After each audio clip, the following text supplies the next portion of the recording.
नमस्कार दोस्तों, आज के इस वीडियो में बात करने जा रहा हूँ क्या मास्टरबेशन करने से क्या क्या इफ़ेक्ट होता है। क्या शादी के बाद ज़िंदगी ख़राब होती है? एक्स्ट्रा मैरिटल अफेयर हो सकता है? बिल्कुल।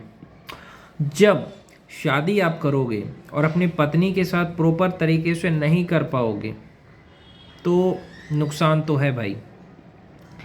शादी के बाद आपकी ज़िंदगी ख़राब ना हो इसलिए मुठ मारना अभी बंद कर दो। सच बता रहा हूँ मैं। देखो, मुठ मारने से, हस्तमैथुन करने से नुकसान क्या है कि जो तुम्हारी टाइमिंग होती है वो कम हो जाती है। जब तुम शादी करोगे, लव मैरिज करोगे, अरेंज मैरिज करोगे, कुछ भी करोगे, तो तुम जब अपनी पत्नी के साथ सेक्स करने जाओगे तो तुम 5 मिनट भी नहीं टिक पाओगे। तुमको देखते ही पानी निकल जाएगा। जैसे वो टच करेगी तुम्हारा पानी निकल जाएगा। इरेक्टाइल डिसफंक्शन, कभी कभी खड़ा नहीं होगा तुम्हारा। सच कह रहा हूँ, जो डेली हस्तमैथुन करता है उसका लिंग खड़ा होना बंद हो जाता है। समझ रहे हो भाई कितना नुकसान है। जब वो खड़ा ही नहीं होगा तो फिर तुम करोगे क्या? फिर डॉक्टर के चक्कर लगाओगे, इरेक्टाइल डिसफंक्शन हो जाएगा भाई। दूसरा नुकसान ये होगा कि तुम्हारा टाइमिंग कम हो जाएगा। अगर खड़ा हो भी गया और तुम सेक्स करोगे, उससे पहले ही तुम्हारा 2 3 5 मिनट भी नहीं टिक पाओगे।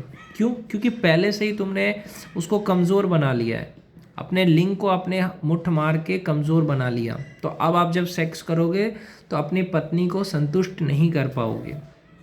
इससे एक्स्ट्रा मैरिटल अफेयर होगा। एक्स्ट्रा मैरिटल अफेयर का कारण मैंने बताया एक वीडियो में। जब पति पत्नी को समझता नहीं है, जब पति पत्नी को टाइम नहीं देता है, जब पति पत्नी की वैल्यू नहीं करता है, जब पति पत्नी को बेड पे खुश नहीं कर पाता है, जब पति पत्नी की ज़रूरत पूरी नहीं कर पाता है, तब औरत एक्स्ट्रा मैरिटल अफेयर में पड़ती है।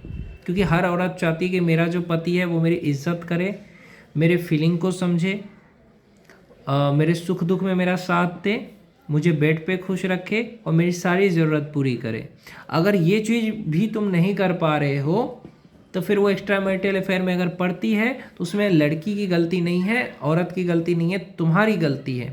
पहले तुम अच्छा खासा पैसा नहीं कमाए, तुम्हारा कम से कम सैलरी होना चाहिए 2 3 लाख रुपए महीने का। दूसरा, तुम उसकी ज़रूरत की चीज़ नहीं दोगे, उसको जो कपड़ा पसंद है तुम नहीं खरीद के दे रहे हो।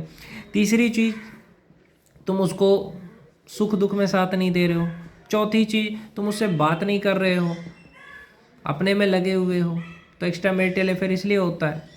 लड़की को जब लगता है कि मेरा पति तो मुझे टाइम नहीं देता, मेरे सुख दुख में साथ नहीं देता, मेरी फीलिंग को नहीं समझता, मुझे रिस्पेक्ट नहीं करता है, मेरे पे हमेशा गुस्सा करता है, तो फिर वो एक्स्ट्रा मैरिटल अफेयर में फंस जाती है।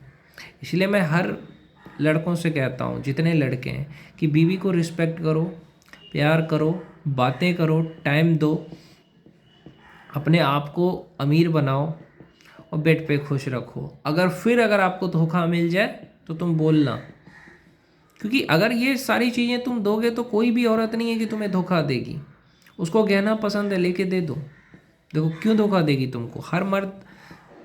हर मर्द जैसे चाहता है कि मुझे सुंदर बीवी मिले, उस तरह हर औरत चाहती है कि मुझे ताकतवर पति मिले जो मेरी सारी ज़रूरत पूरी करे, कि मुझे जो पसंद है वो खरीद के दे, कि मुझे जो खाना है वो मुझे खिलाए, जहाँ मुझे घूमना है वहाँ मुझे घुमाए, मुझे टाइम दे।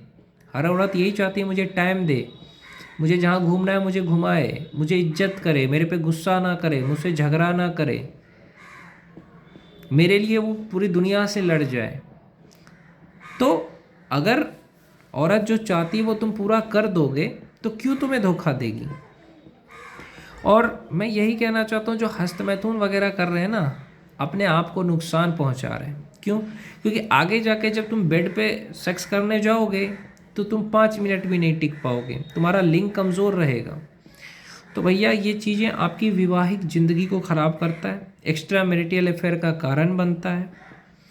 तो इन आदतों को आपको छोड़ देना चाहिए।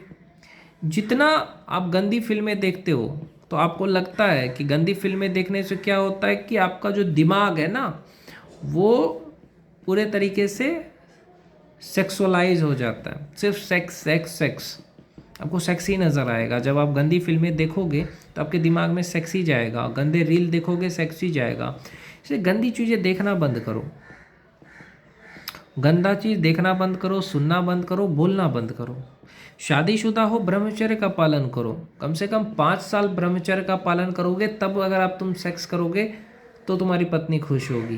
क्योंकि तुम अगर 10-15 साल से मुठ मार रहे हो और तुम चाहते हो कि अब शादी करें उसके बाद, तो नहीं खुश कर पाओगे पत्नी को। कोई और खुश करेगा तुम्हारी पत्नी को। आज अगर तुम मुठ मार रहे हो, हस्तमैथुन कर रहे हो, तो कल के दिन में कोई और तुम्हारी पत्नी को खुश करेगा। आज के दिन अगर तुम कमज़ोर रहोगे तो कोई और ताकतवर तुम्हारी पत्नी को उठा के ले जाएगा। देखो, राम बनो कि सीता जो है वो रावण के पास है, फिर भी कह रही है कि मेरा पति तुम्हारे जैसे को तो 2 मिनट में ख़त्म कर देगा, क्योंकि पता है कि मेरा पति ताकतवर है। भगवान कृष्ण बनो, अगर तुम किसी से प्यार करते हो तो उसको घर से उठा के ले आओ, जैसे कृष्ण ने रुक्मिणी को लाया। ये होता है सच्चा प्यार, वो आजकल वाला प्यार नहीं। इतनी औकात जरूर बनाओ कि लड़की को उठा करके उसके घर से ले आओगे, उसके बाप या माँ के सामने, अगर भाई के सामने अगर तुम उसको शादी कर लो, इतनी क्षमता तो पैदा करो।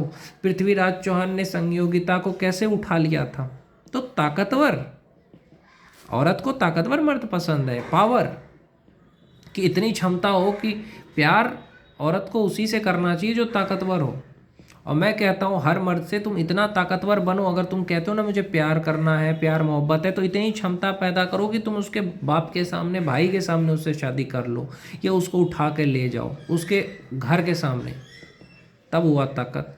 और ये क्या तुम लव कर रहे हो, तो तुम में से बहुत सारे लोग कहते हैं लड़की तो नहीं मानती है, अपने पिता के कहे हुए, पिता ने कह दिया कि उससे शादी मत करना, वो दूसरे कास्ट का है। अच्छा, पिताजी ने क्यों कहा पता है? क्योंकि पिताजी को पता है लड़की के कि तुम कमज़ोर हो।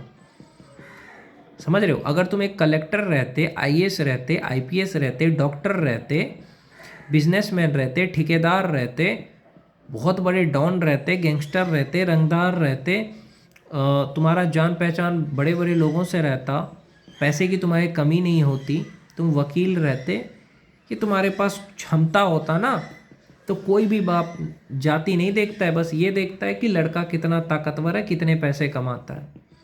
एक आईएएस ऑफिसर बन के तुम किसी भी लड़की के घर जाओगे और बोलोगे कि मैं इससे प्यार करता हूँ, तो भले ही वो किसी भी धर्म के, किसी भी जाति का हो, उसका बाप तुम्हारे हाथ में अपनी बेटी का हाथ दे देगा, गारंटी दे रहा हूँ मैं।